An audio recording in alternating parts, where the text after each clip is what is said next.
ಶ್ರೀ ಗುರುಭ್ಯೋ ನಮಃ. ಓಂ ವ್ಯಾಸಂ ವಸಿಷ್ಠ ನಪ್ತಾರಂ ಶಕ್ತೆ ಪೌತ್ರಮಕಲ್ಮಷಂ ಪರಾಶರಾತ್ಮಜಂ ವಂದೇ ಶುಕತಾತಂ ತಪೋನಿಧಿಂ.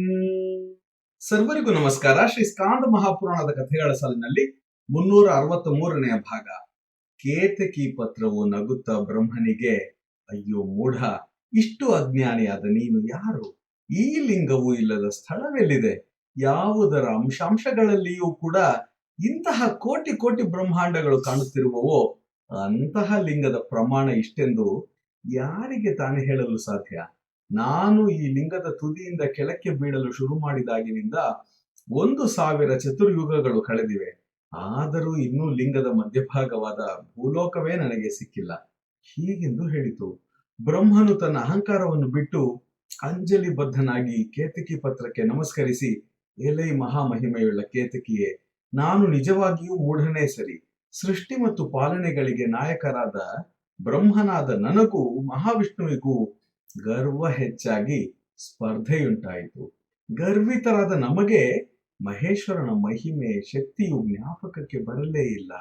ಇಂದಿಗೂ ನಾನು ಮಹಾವಿಷ್ಣುವಿನೊಡನೆ ಸ್ಪರ್ಧೆಯಿಂದ ಹಿಂದೆ ಸರಿದಿಲ್ಲ. ಜೊತೆಯಾಗಿ 7 ಹೆಜ್ಜೆ ನಡೆದರೆ ಸಖ್ಯವೆಂದು ಹೇಳಲ್ಪಟ್ಟಿದೆ.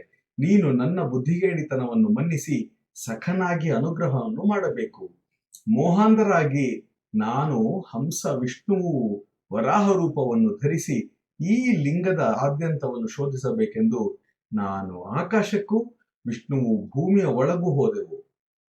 ಭೂಮಿಯ ಒಳಗೆ ಪ್ರವೇಶಿಸಿದ ವರಾಹರೂಪಿ ವಿಷ್ಣುವು ಯಾವ ಅವಸ್ಥೆಯಲ್ಲಿದ್ದಾನೆಂದು ನನಗೆ ತಿಳಿಯದು. ತುದಿಯನ್ನು ನೋಡಲು ಮೇಲಕ್ಕೆ ಹಾರಿ 1,000 ವರ್ಷಗಳು ಕಳೆದು ನನ್ನ ರೆಕ್ಕೆ ಗರಿಗಳೆಲ್ಲ ನಿತ್ರಾಣಗೊಂಡು ಬಹಳ ಬಳಲಿದವನಾಗಿ ಮತ್ತೆ ಹಾರಲಾಗದಂತೆ ನನಗೆ ಈ ಅವಸ್ಥೆಯುಂಟಾಯಿತು. ಕೇತಕಿಯೇ, ನನ್ನ ಭಾಗ್ಯವಶದಿಂದಲೇ ನಿನ್ನ ಭೇಟಿಯಾಗಿದೆ. ನನ್ನ ಅವಲಂಬನೆಗೆ ನೀನು ದಯಮಾಡಿ ನಿಲ್ಲು. ಒಟ್ಟಿಗೆ ನಡೆದು ಪರಸ್ಪರ ಮಾತನಾಡಿ ನೀನು ನಾನು ಇಬ್ಬರೂ ಈಗ ಮಿತ್ರರಾಗಿದ್ದೇವೆ. ಮಿತ್ರನಾದ ನೀನು ನನಗೆ ಸಹಾಯ ಮಾಡು. ಸಹವಾಸದಿಂದ ನಾನು ನಿನಗೆ ದಾಸನಾಗಿದ್ದೇನೆ. ಅಂಜಲಿ ಬದ್ಧನಾಗಿ ಕೇಳಿಕೊಳ್ಳುವ ನನ್ನ ಪ್ರಾರ್ಥನೆಯನ್ನು ಇಲ್ಲವೆನ್ನದೆ ನಡೆಸಿಕೊಡು.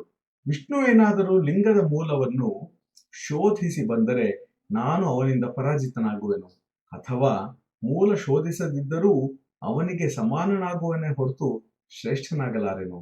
ಇವೆರಡರಲ್ಲಿ ಯಾವುದೇ ಆದರೂ ನನಗೆ ಲಜ್ಜಾಸ್ಪದವೇ ಸರಿ.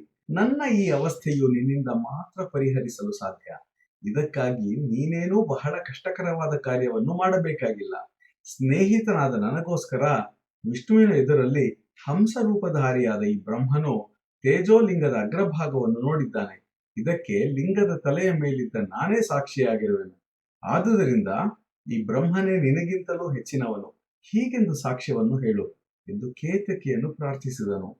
ಹೀಗೆ ಬ್ರಹ್ಮನು ಮತ್ತೆ ಮತ್ತೆ ಪ್ರಾರ್ಥಿಸಿದುದರಿಂದ ದಯಾರ್ದ್ರ ಹೃದಯದಿಂದ ಕೇತಕಿ ಪತ್ರವು ಬ್ರಹ್ಮನು ಹೇಳಿದಂತೆಯೇ ವಿಷ್ಣುವಿನ ಎದುರು ಬ್ರಹ್ಮನು ತೇಜೋಲಿಂಗದ ತುದಿಯನ್ನು ನೋಡಿರುವನು. ಲಿಂಗದ ತಲೆಯ ಮೇಲಿದ್ದ ನಾನೇ ಇದಕ್ಕೆ ಸಾಕ್ಷಿಯಾಗಿರುವೆನು. ಹೀಗೆಂದು ಸಾಕ್ಷ್ಯವನ್ನು ಹೇಳಿತು. ಬಂಧುಗಳೇ, ಇದರ ಮುಂದುವರಿದ ಭಾಗವನ್ನು ನಾಳೆ ಶ್ರವಣ ಮಾಡೋಣ. ಸಮಸ್ತ ಸನ್ಮಂಗಳಾನಿ ಭವಂತು. ಜೈ ಶ್ರೀರಾಮ್.